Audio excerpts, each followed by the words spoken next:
Hello and welcome to the Santa Clarita Valley Signal News Podcast. I'm your host, Aaron Bender.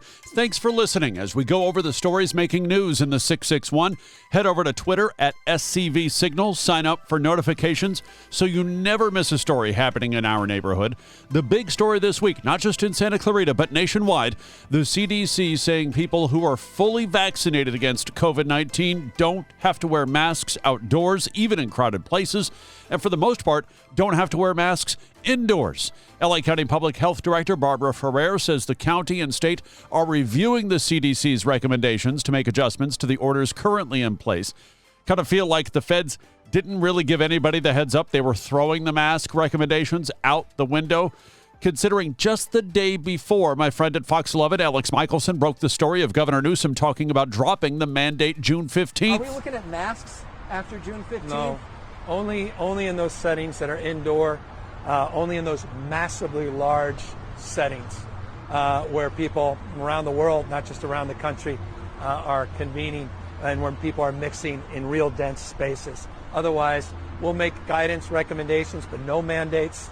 And no mandates and no restrictions in businesses large and small. Stay with the SCV Signal for the latest on local mask mandates. Signal reporter Emily Alvarenga has been covering a major story locally that's been years in the making. The 5 Points Valencia project is about to finally open models on the west side behind Magic Mountain. It was Newhall Ranch before, and then 5 Points purchased it a few years back. And this is the Newhall Ranch project. Mm-hmm. Okay. Yes. All right. I think that might, for many people listening to this and reading stories about it, might be like, oh, this is where the Newhall Ranch project went. Exactly. Yeah. The Newhall Ranch project is now called the Valencia project. It is right behind Six Flags. It's kind of at the interchange of Highway 126 and the 5. It's great location, but so they are finally starting to, get the ball rolling for this one. The model homes for the first phase of 5 home builders are set to hit the market in the next couple of weeks, actually. 21,500 homes. It's difficult to wrap my head around what 21,000 homes looks like, but you're basically, if every home has 4 people in it, you're talking about another small city, basically, and on that side of the Santa Clarita Valley. That is literally what they're calling it. They are talking about it being its own little city almost. It's going to have new schools, new open space, new commercial space. So really, it's going to be a huge addition. And it comes at a time when, Santa Clarita really is in need of some more homes on the market. Just last month, we were reporting the news that there was only 100 homes there on the market right now. And the demand for like 7 times that. Now, when 5 Points talks about like, hey, we've got this green infrastructure, what does that mean and what does that include? So that means for each home specifically, or for this community specifically, it will mean that each home is solar powered. Each home has a charging station of its own, and then there's going to be at least 2,000 charging stations throughout the community itself. So basically, they're looking towards the future to kind of see, okay, electric vehicles are going to be, coming strong in the next few years, especially with, the new kind of laws going into place. So they are preparing for that, as well as any other, technological advancements that could come with solar, electrical, to kind of replace that. So the idea that this has been in the works for years and years and years, what's taking so long? Well, the property has changed hands a couple times. I know that much. And then I think that, COVID threw a wrench in things as well. They were going strong last year before COVID and then kind of put the brakes on. And a community this big, like you said, you can't even imagine it's a small city. So I've covered a couple board of supervisors meetings where they're completely creating new infrastructure. There's so many moving parts that go into it. It's not just, we're going to build a house. There is, a lot of things that go into the works. And I think as well as people that need to approve of this, city council, et cetera, et cetera. The community I live in had several builders. It's a new development. Several builders went into building all the homes in this development, and it looks like it's going to be the same thing for the Valencia project with 5 Points. Exactly. Yeah, they've got, for this first phase, there's 5 home builders, and of those is KB Homes, Lennar, Richmond American, Toll Brothers, TRI Point, and I spoke with KB Home, who have discussed in the coming weeks, actually, they're going to be grand opening their model homes. And so they're looking forward to their group is going to be 67 homes in the community. So just a little piece of, the puzzle, really. Emily, thank you so much. I appreciate your reporting and your joining us today. Thank you. Thank you. Signal Managing Editor Perry Smith joins me now to highlight what's coming up in this weekend's Sunday Signal. So I've been out working in the Santa Clarita Valley for, 15 years, just when you think you've seen it all. Emily tells me that there's an ostrich ranch in the north end of the valley, and I'd never heard of it, but she brought back a great story, and these pictures of the giant, they get 8 or 9 feet tall ostriches. I've maybe seen one at the zoo. You don't really see them running around the SCV very often. Right. I just remember playing, what was it? Was it Joust or something like that in the arcade in the 80s? It's just you on a couple of ostriches. I think that's my only experience. Me with last week's TiVo reference that I made. Congratulations, good sir.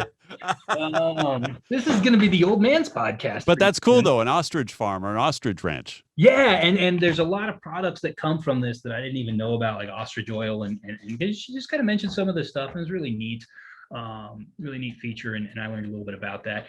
And farmers markets, we kind of kept in theme, just talking about, went down to Newhall and Valencia, and on Saturday and Sunday, respectively, each spot has a farmers market that's pretty great.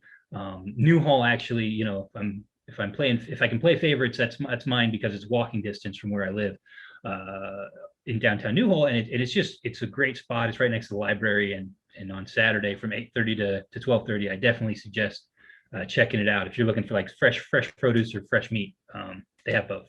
And it's those little things that kind of remind us, like, we're coming back from this pandemic. Obviously, today with the news from the CDC that, hey, if you're fully vaccinated, you don't need to wear masks anywhere.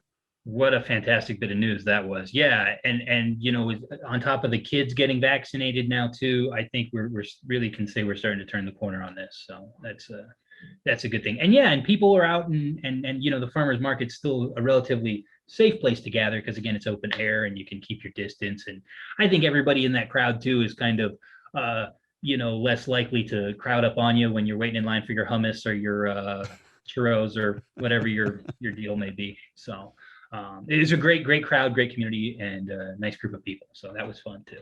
What else you got working? We talked about in-home care. Where, an interesting fact that I didn't realize, by 2030, there's going to be a majority of a baby boomer population is going to be, which is the largest chunk of the population, is going to be over 65. So when you look at that, you're looking at a lot of people preparing for that. We've been talking about the healthcare needs and the growing needs for the senior community for a long time.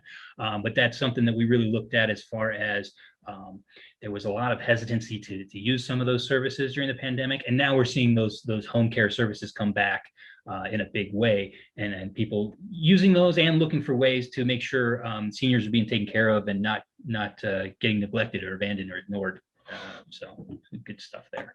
And then the big thing, the biggest part of our Sunday Signal was the home and garden issue that we're doing. So we have a lot of content there, and just a lot of good stuff. People, again, like you said, are getting out there and tending to the lawn again. The honey-do list is back. Is that a green thumb I see, or? Oh, no, sir.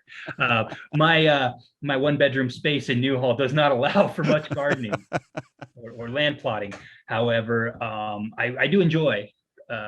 Appreciate it. No, you can actually too. A lot of people don't know this, but if you go down to Central Park, they do have community plots, and so you can get on the list. And if you want to grow some stuff there, you can get little 4 by 8 foot plots, and I don't think there's any cost other than you have to take care of it. But so it's kind of a neat thing. Perry, thank you so much, man. Appreciate it. Always a pleasure, Aaron. In 3 weeks, about 1,000 people will descend upon Blomgren Ranch up Sierra Highway for Veg Fest SCV. It started 2 years ago by Jess Gidros. We sort of started it because my wife and I, we've been on this health journey since, I don't know, the past 6 years. And we grew up in Santa Clarita Valley, born and raised. And so, growing up out here and then kind of, trying to develop a healthier lifestyle for ourselves and our kids, our family, we just found that it was extremely hard to find like organic health food in Santa Clarita. And then going vegan a couple of years into it, we were like, there's not even one option. So we started going to like Eat Drink Vegan, the LA Veg Fest, the Vegan Street Fair, and we were exposed to dozens of thousands of people, with this incredible cuisine that was like, obviously it's like vegan junk food, but you're getting nachos and burgers and cheese fries, and you just at least the options are there, right? They're there. And so we thought, man, like, and we see these vegan businesses out here thriving. So, well, having worked in the restaurant industry as a waiter, a host, the whole nine, I would never want to start one myself. However, that was going to be my question eventually, was say, hey, why don't you go brick and mortar for me here? Because I need something in the 661. Give it to me. Right. I know. Right. So sort of the Veg Fest was created as sort of like this incubator for all these vegan restaurants and food trucks to come set up shop, expose our city to it, and then hopefully attract people to Santa Clarita, right? Like attract these businesses, these restaurant owners to Santa Clarita. We have this huge untapped market. Yes. And so that was sort of like the way into, and where the idea for the Veg Fest was, where it came from. Okay, so what can we expect? It's coming up. Let's see. I don't have my dates in front of me. June 5th? June 5th. Yeah, right? Saturday, June 5th from 2 to 8.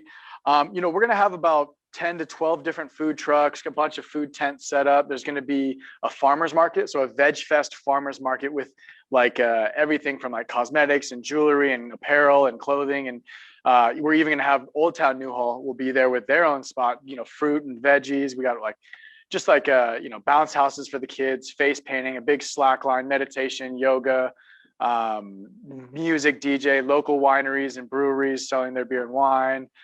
Just a good time, like a big party for the kids too, and adults and kids can kind of party and do their thing. And it's a cool fusion. But yeah, that's sort of what's going down this year. Not to necessarily, well, I will ask you to pick favorites. I was going to say, well, I don't want you to pick favorites, but please pick favorites. If you only have 3 vendors you can hit for something to eat that day, which 3 do you hit and why? Okay, I could actually answer that without really. So one would be Van Leeuwen ice cream. Van Leeuwen ice cream is it's the best ice cream I've ever had, vegan or not. It's incredible. It's in Whole Foods and Sprouts. They sell them there. So that I'm hitting that for sure, but that's like dessert. Yeah. I would say my main course would be at Manouche, which is a local favorite. They just recently went fully vegan. And so Manouche, it's a Mediterranean spot right up Sierra Highway. Oh, I'm going to stop you right there. They went fully vegan? Fully vegan. They're the first fully vegan restaurant in Santa Clarita.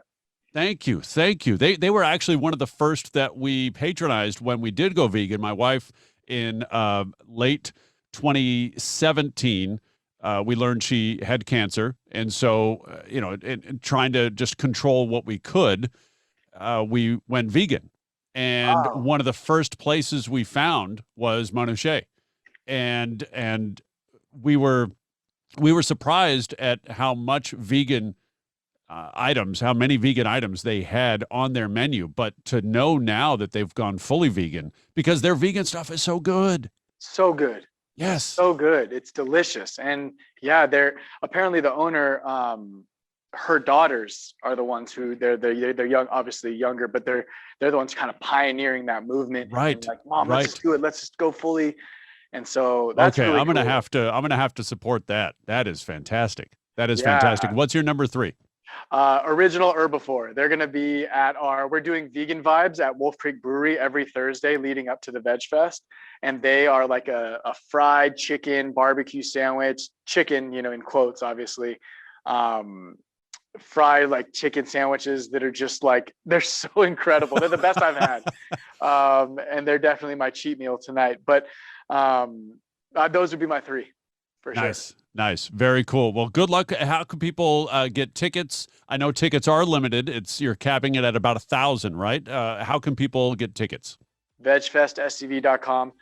They can just click there, or they can find us on Instagram, click the link in our bio, and they can just connect with, our tickets, our apparel. They can just volunteer, whatever they want. But it's all the website and the Instagram. Those are the 2 primary places people can find us. Awesome. I appreciate your time, Jess. Thank you.